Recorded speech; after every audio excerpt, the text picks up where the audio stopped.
Es un festival de cine contemporáneo con mucha atención al cine de autor y también a los grandes clásicos, un poco recuperando la memoria del cine de autor.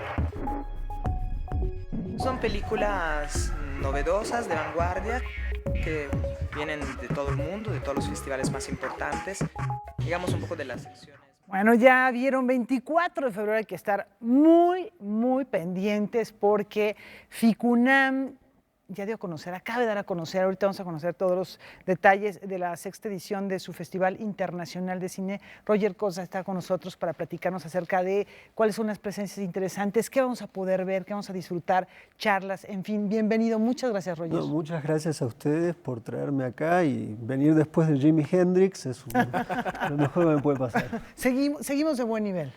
Bueno, vamos a ver. Por lo menos él era zurdo y yo también. Oye, Roger, un tema fascinante. Tú eres el programador de este encuentro cinematográfico y bueno, ya escuchábamos en este fragmento del promo que les presentamos a los amigos del auditorio, clásicos, pero también propuestas contemporáneas. Ha de ser un reto enorme compaginarlos en un programa de prácticamente una semana y media. Sí, es un reto y es una responsabilidad y eso requiere en principio entender que existe una interacción entre el cine del pasado y el cine del presente, ¿no? Eva recién se la veía, que es la directora del festival, la creadora, la que realmente soñó este festival, invitó a algunos de nosotros a participar en él.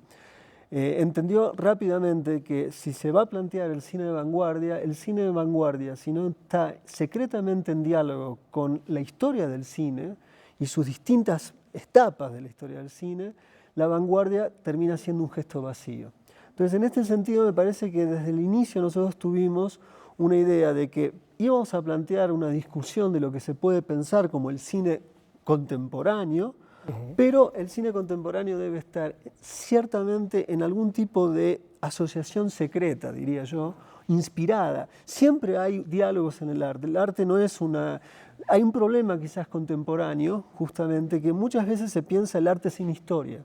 Y el cine en particular es más terrible en este sentido. Digamos, muchas veces hay gente que cree que el cine empezó con Tarantino o que el cine empezó cuando Harry conoció a Sally. Y la realidad es que el cine tiene una larga historia y además del cine en general, y más en México todavía, muchas veces está estrictamente ligado a una relación con el cine estadounidense. Entonces me parece que el FICUNAM en ese sentido funciona como un movimiento de salirse del centro de la discusión, plantear una relación del cine del contemporáneo, del presente, con el cine del pasado y ver dentro del cine del presente cuáles son los directores, los autores del presente que empiezan a establecer un camino hacia el futuro. Es decir, que hay una suerte de triple situación histórica temporal. La historia, el presente y el futuro reunido en una programación. Para eso hay que ver muchas películas y tratar de entender sin prejuicios, porque a veces no se puede despojar de los prejuicios, pero debe ser muy consciente de qué prejuicios tiene, para poder entender en dónde está hoy funcionando y vibrando el cine en su propia evolución, y a la vez recordar que existe una historia. Entonces esta es un poco la dialéctica que tiene el Festival de Cine Internacional de Cine de la UNAM. Ya con esa dialéctica hay que ir. Nos suena fascinante la propuesta. Sí, y siguiendo esta línea es que se hace la selección y la propuesta de actividades. ¿Cuáles serían las líneas que ahora se plantean? Bueno, este año tenemos, hay siempre el festival, y esto es una cosa muy importante. Yo creo que en México, en líneas generales, los festivales de cine no trabajan con el concepto de retrospectiva. FICUNAM desde el inicio tuvo retrospectivas y aparte empezamos con las retrospectivas que son gestos fundacionales. Cuando uno recuerda que este festival en el 2011 arranca trayendo nada más y nada menos que en su momento no era tan conocido, que era Pichapón Berazetacul, y junto con él uno de los grandes cineastas de la historia del cine, pero sine qua non, que es Pelecian. Bueno, nosotros ahí dijimos, estas son nuestras cartas. Y este año volvemos a tener directores. Por un lado está uno de los grandes directores del momento, que es Miguel Gómez. Él va a tener un diálogo con Rem, que es Jean-Pierre Rem, es el director de uno de los festivales probablemente de mayor vanguardia real, que no es un festival vacío, que es el Festival de Marsella o FIT Marseille. Él va a dialogar con Miguel Gómez. De Miguel Gómez nosotros estamos haciendo una retrospectiva completa, enteramente. Están todas sus películas, incluyendo la última película, que en realidad son 3 películas en una, que es esta trilogía delirante por momentos, pero extraordinaria, porque el tipo tiene Gómez tiene la intuición de tomar la estructura de las Mil y una noche, que de algún modo es un poco el corazón de la literatura universal, más allá que nos cueste pensarlo así, porque no es nosotros creemos que todo es Occidente y eso no es parte del legado de Occidente. Entonces toma este texto, la idea de Sherazade, que va contándole al rey un conjunto de historias, pero interviene el texto en ese sentido, no hace una adaptación, sino que se inspira en esto y plantea cómo pensar la historia de Portugal desde el 2013 al 2014, en un periodo de un año, contando la gran crisis europea económica y cómo impacta a partir de esto en la historia de Portugal hoy.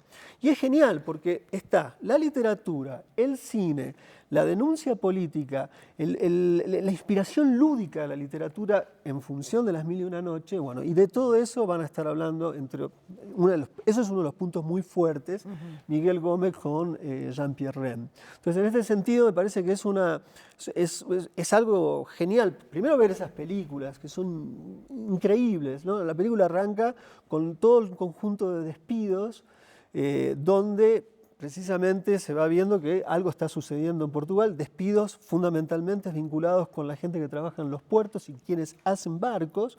Recordemos que Lisboa y de algún modo Portugal es un país que está signado por el mar, y esto me parece que tiene que ver la genialidad de su cine. Los pueblos que están al lado del mar generalmente son mucho más creativos. Una que aquellos que civilización de navegantes. Exactamente. Claro, sí. Los que navegan exploran, Sí, y los que exploran saben que existe algo así como la aventura. Siguen siendo marineros en tierra. Exactamente.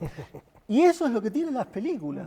Y es genial porque conjura el dolor de una crisis económica a partir de una intuición que es: uno no debe jamás renunciar a las posibilidades de la ficción. Entonces la película cuenta una historia muy difícil y muy dolorosa en un lugar, porque hay momentos donde uno puede ver reales personas que han perdido sus trabajos. Gómez entremezcla el orden de la ficción con el orden del documental constantemente, y es extraordinario cómo él encuentra esta fusión. Pero lo que la película de algún modo dice es: si usted quiere, y esto sirve para México quizás también, como para Argentina ni les cuento, que vivimos en crisis en estos momentos, uno no debe jamás dejar de pensar y dejar de desear la ficción. Es una manera de secreta resistencia frente a veces a los órdenes económicos que de algún modo les quitan las libertades de soñar a las personas. Esto es lo que está de algún modo en el cine de Gómez.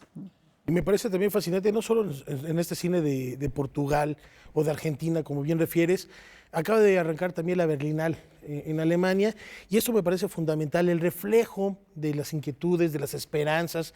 De hecho, el tema este año de la Berlinale, a propósito de esta crisis de refugiados y de migrantes sirios, es el derecho a la felicidad. Hay un eje temático, porque estaba viendo también algunas imágenes ahí muy elocuentes de estos niños cargando bombas. ¿Hay algún eje temático en este año en el FICUNAM? Siempre cuando uno programa un festival va encontrando películas. Las primeras 5 películas son los momentos vírgenes del festival, porque vos todavía no sabés qué vas a programar. Pero a medida que vas programando algunas, esas películas representan algún tipo de eje temático, sin que te des cuenta. Y lo que luego empieza a venir después, sí ya entra en diálogo con esas 4 o 5 películas iniciales. Justamente lo que vos decías recién, para mí es la película, debo decirlo, es la película más importante que tiene esta edición, que es Homeland, es el título de la película, Homeland, Irak Año Cero. Es una película de Abbas Fadel, es un director iraquí, que estudió gran parte de su carrera en Francia, entre otros fue un discípulo, pero estudió con Jean Rouch, que es uno de los grandes cineastas de la historia del cine. Y Homeland es probablemente la gran respuesta a una película que para mí es casi abyecta, a pesar de que admiro al director Clint Eastwood, pero creo que El francotirador es una película abyecta, fundamentalmente porque era una película que negaba la otredad del iraquí. Es decir, el iraquí era alguien que estaba en una mira, y que lo que nos importaba, al punto de vista de la película, nunca podía introducir esos otros, sino que eran los estadounidenses y en última instancia la locura del francotirador. Entonces la película de algún modo es entender la vida de Irak desde otro lugar, que era el que nos faltaba. Y es la gran respuesta a esa película, dura 5 horas, es una de las películas en competencia, pero yo te aseguro, y los invito a los televidentes y a ustedes, que si hacen ese esfuerzo de 5 horas, esto es así. Hay algo extraordinario que decía Serge Danet, uno de los grandes críticos de la historia del cine. Hay películas que uno no mira, sino que las películas te miran a vos, lo mira uno. Esa es una de esas películas, porque uno entiende, en principio, la totalidad de una estructura social, la cultura de un país, junto con eso entiende la intervención estadounidense a ese espacio, y es genial porque la película no sataniza a los estadounidenses, simplemente muestra qué efectos tiene la invasión estadounidense en ese momento. Y a partir de ahí, el que lleva adelante la película es un niño de unos 11 años, 9 cuando empieza, la película toma un largo periodo, no voy a contar qué es lo que sucede, pero ese niño es la vitalidad, quizás simbólicamente hablando, del pueblo iraquí. Lo que sucederá en la película, que es extraordinaria, vuelvo a insistir, cuando uno termina, yo creo que, en serio lo digo, uno no puede ser, en ese momento al menos, el mismo. Ni siquiera un cínico, frente a ese momento de la película, le resultaría indiferente. Poneme al más cínico del mundo, que debe haber muchos. No puede ser el mismo en ese momento. Después probablemente volverá a engañar a la humanidad en su conjunto. Saliendo, pues hay que ir, Laura. Roger, pues muchísimas gracias por hacernos esta invitación. Creo que quedamos verdaderamente encantados con esto que nos dices, con la pasión con la que hablas de estas películas que no debemos perdernos. Decíamos 24 de febrero, ya saben, la página que hemos estado presentando en estos momentos a lo largo de la charla en la pantalla, para que acudan a FICUNAM y vayan reservando estas actividades, porque hay mucha gente que va, así que hay que prevenirse. En nombre de Eva San Giorgi y de la gente del UNAM, naturalmente, más que agradecidos, infinitamente agradecidos. Al contrario, Roger. Gracias, Roger. Y un beso a Eva, que se mejore pronto, para estar en plenas condiciones el 24 de febrero.